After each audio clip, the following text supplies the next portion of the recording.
जय हिंद, नमस्कार, आदाब, सलाम, प्रणाम। मैं हूं सुनील बॉबी और आप इस समय देख रहे हैं खास कार्यक्रम बिहार समाचार। बिहार समाचार में बिहार की खबरें शिक्षा, रोजगार, गांव की सरकार और राजनीतिक हलचलों से।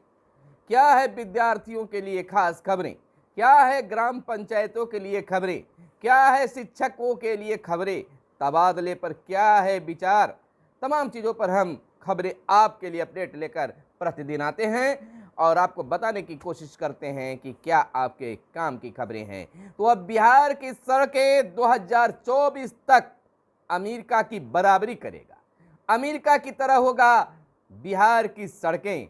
यह मैं नहीं बल्कि आपको केंद्रीय सड़क राजमार्ग एवं परिवहन मंत्री नितिन गडकरी ने गांधी सेतु के पूर्वी लेन आवागमन का उद्घाटन के क्रम में उन्होंने कहा। उन्होंने इतना ही नहीं कहा, उन्होंने यह भी कहा कि मीडिया कर्मी, पत्रकार बंधु अपने डायरी में नोट कर लीजिए कि 2024 तक बिहार की सड़कें अमेरिका की सड़कों की तरह होगी। बिहार सड़क नेटवर्क में 2024 तक अमेरिका का बराबरी करेगा। गांधी सेतु के समानांतर 2024 तक बनेगा पुल, यानी कि अब बिहार की सड़कें चकाचक होगा। एक समय की बात है कि एक बड़े नेता ने कहा था कि किसी अभिनेत्री से तुलना करके कि बिहार की सड़कें उनके गाल की तरह होगा। अब नितिन गडकरी ने भी बिहार की सड़कों की तुलना अमेरिका की सड़कों से करने लगे हैं और दावा किया है कि मैं जो कहता हूं वो जरूर पूरा करता हूं। 2024 तक बिहार की सड़कें अमेरिका की सड़कों की तरह होगा। गांधी सेतु के पूर्वी लेन पर आवागमन शुरू। मुख्यमंत्री नीतीश कुमार और केंद्रीय सड़क एवं परिवहन मंत्री नितिन गडकरी ने उत्तर बिहार के जीवन रेखा गांधी सेतु के पूर्वी लेन और छपरा के गोपालगंज तक 94 किलोमीटर के 2 लेन प्रेडसोल के सड़क परियोजना का लोकार्पण किया। इसके साथ ही 13,585 करोड़ की 15 राष्ट्रीय राजमार्ग की परियोजना का हाजीपुर से रिमोट के माध्यम से लोकार्पण और शिलान्यास किया। इस मौके पर मुख्यमंत्री नीतीश कुमार ने कहा कि केंद्रीय एजेंसियां सड़कों के निर्माण के साथ ही उनका रखरखाव भी करें। वहीं केंद्रीय मंत्री ने कहा कि वर्ष 2024 के अंत तक अमेरिका के रोड नेटवर्क के बराबर बिहार का रोड नेटवर्क हो जाएगा।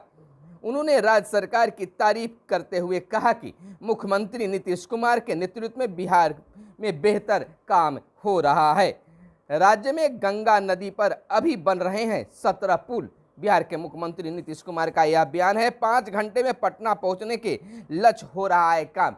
बिहार के मुख्यमंत्री नीतीश कुमार का लक्ष्य है कि पटना पहुंचने में बिहार के किसी कोने से ज़्यादा समय नहीं बल्कि 5 घंटे के अंदर में लोग पहुंच जाए, और उसी पर काम भी हो रहा है और 17 पुल पर काम जारी है। आपको बताते चले दूसरी खबर की ओर कि अब पंचायती राज व्यवस्था में धीरे धीरे बहुत बदलाव होता जा रहा है।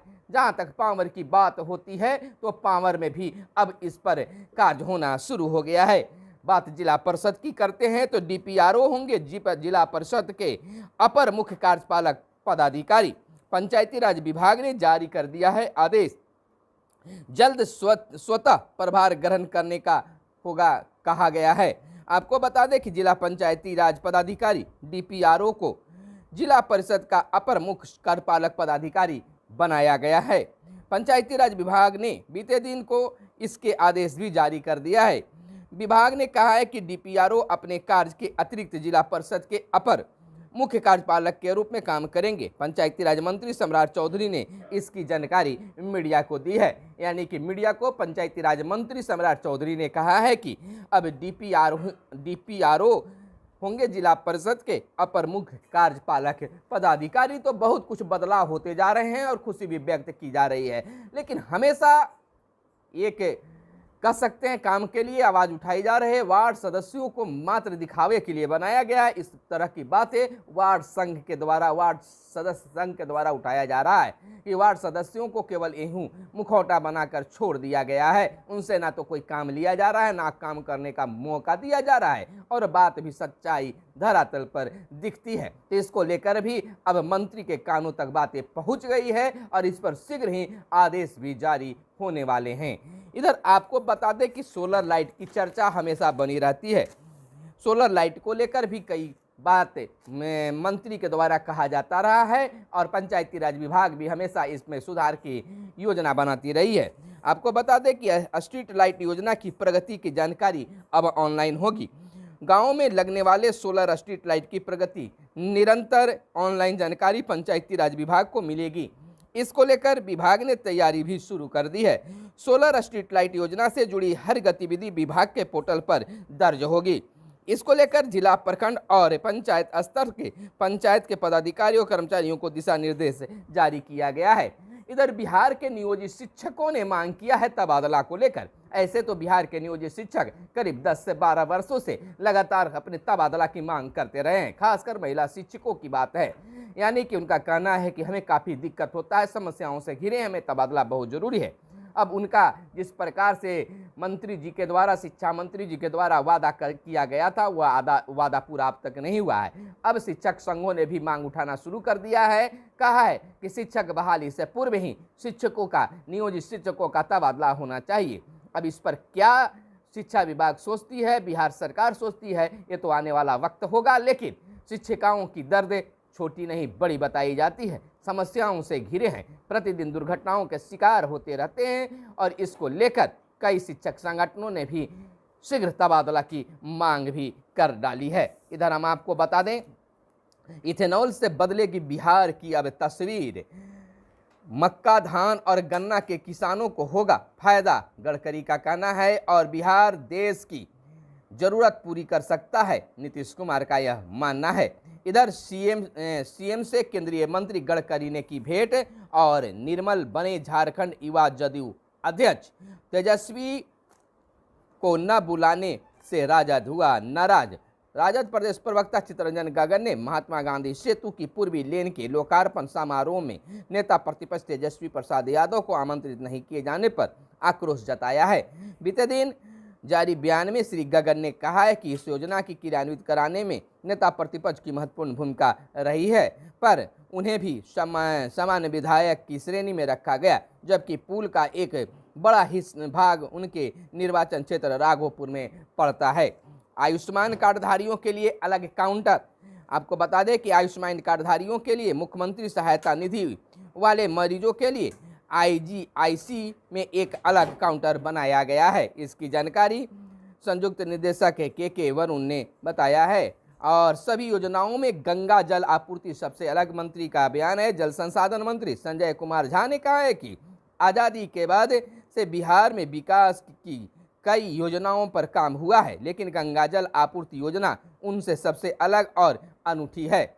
इधर इग्नू में नामांकन 31 जुलाई तक होगा, यानी इग्नू में आप नामांकन कराना चाहते हैं तो 31 जुलाई तक आपका नामांकन हो सकता है। और बारिश से पहले ही बिहार में कई नदियां उफनाई। अभी बारिश होना शुरू नहीं हुआ है, मौसम अपना रंग दिखाना शुरू नहीं किया है और बिहार की कई नदियां उफनाने लगी है। जल संसाधन विभाग ने इंजीनियरों को अलर्ट कर दिया है। गंगा में भी बढ़ने लगा है जल स्तर। 72 घंटे से बारिश हो रही है नेपाल के तराई वाले क्षेत्र में, यानी कि नेपाल में बारिश हो रही है, जिससे बिहार में उसका असर सीधा पड़ता है। 1 जून से 31 अक्टूबर तक सरकार ने बढ़ाई बाढ़ की अवधि। गंडक, बागमती और कोसी के जल ग्रहण क्षेत्र में भारी बारिश। कोसी, गंडक, बागमती, कमला के जल स्तर में वृद्धि देखी जा रही है। इधर 3 दिनों तक बारिश के आसार कम हैं। आपको बता दें कि 44.60 डिग्री औरंगाबाद का तापमान रहा है। औरंगाबाद रहा सूबे का सर्वाधिक गर्म जिला, यानी कि बिहार का सबसे गर्म जिला औरंगाबाद को बीते दिन आंका गया। 44.60 डिग्री सेल्सियस औरंगाबाद का रहा है। पटना के तापमान फिर से हुई बढ़ोतरी। पटना के तापमान में फिर से बढ़ोतरी हो गई है। 7वें चरण की शिक्षक नियुक्ति जल्द, शिक्षा मंत्री का बयान है। शिक्षा मंत्री विजय कुमार चौधरी ने कहा है कि 6ठे चरण की शिक्षक नियुक्ति प्रक्रिया पूरी होने के कगार पर है। इसके पूरा होते ही 7वें चरण की नियुक्ति प्रक्रिया प्रारंभ हो जाएगी। सभी जिलों से रिक्तियां मांगी गई है, उसके अनुरूप हम जल्द ही 7वें चरण की नियुक्ति प्रक्रिया शुरू करेंगे। इधर आपको बता दें कि धर्मापरायण महिला थी शोभा पासवान, मुख्यमंत्री का बड़ा बयान है। और इधर लालू के कमरे के पंखे में लगी आग। और स्थानीय कलाकारों पर खर्च होगी महोत्सव की 60% राशि। और महंगाई की मार सबसे अधिक महिलाओं पर पड़ रही है। बच्चों के सुरक्षित परिवहन पर स्कूलों से रिपोर्ट तलब। प्रदेश भर में सुरक्षित परिवहन के लिए क्या उपाय किए जा रहे हैं या विद्यालय प्रबंधन ने क्या व्यवस्था की है, इसकी जानकारी मांगी गई है। 2020 में बना विद्यालय वाहन परिचालन विनियमन सख्ती से लागू होगा। हर स्कूल में बनती है परिवहन समिति, हर 3 माह पर होनी चाहिए समीक्षा। लेकिन विद्यालयों में शायद ही होता है ऐसा प्रबंध समिति का काम। तो आपको बताते चले कि आफाक और रविंद्र जदयू के एमएलसी उम्मीदवार और जज्बा है 39 की मैरी कॉम फिर बरसाएगी मुक्के। और HDFC बैंक ने दूसरी बार दरें 0.35% बढ़ाई। दुनिया भर में खाद्य संकट के लिए रूस जिम्मेवार है और सबसे ज्यादा मई में पहुंचे भारतीय पर्यटक। और इधर बीपीएससी पेपर लीक में दिल्ली से 3 और गिरफ्तार। SIT को मिली कामयाबी। दो ने परीक्षा दी और लौट गए दिल्ली। अब तक कई अधिकारी भी पकड़े जा चुके हैं। वरुण गांधी ने राज्य सरकार को घेरा। बीपीएससी पेपर लीक मामले में सांसद वरुण गांधी ने राज्य सरकार पर हमला बोला है। इधर नक्सल प्रभावित जिलों की संख्या 8 वर्षों में 70% घटी। अमित शाह का बड़ा बयान है। और एयर चीफ मार्शल भी CDS बनाए जा सकते हैं। और दक्षिण अमेरिका में फरार गुप्ता बंधु UAE से गिरफ्तार। जम्मू सीमा पर ड्रोन से 3 टाइगर बम गिरा। और 4 धाम में दर्शन करने पहुंचे 17 लाख तीर्थयात्री। संसदीय पैनल से DGP को किया तलब। पंजाब के रियल एस्टेट से समूह पर ED के छापे। तो कलंक के खिलाफ अभियान जारी है। तो हमारी अभियान भी जारी है आप तक खबरें पहुंचाने के लिए। बस हमारे साथ बने रहिए और वीडियो को अंत तक भी देखते रहिए। अब तक चैनल को आपने सब्सक्राइब नहीं किया होगा तो सब्सक्राइब करके सपोर्ट करने का भी काम कीजिए। तो हमारे साथ लगातार बने रहिए। हर तरह की खबरें आपको देने के लिए हमारी पूरी टीम मुस्तैदी से तैयार है। तो फिर मिलते हैं अगले वीडियो में, तब तक के लिए दीजिए इजाजत। धन्यवाद। जय हिंद, जय भारत, वंदे मातरम।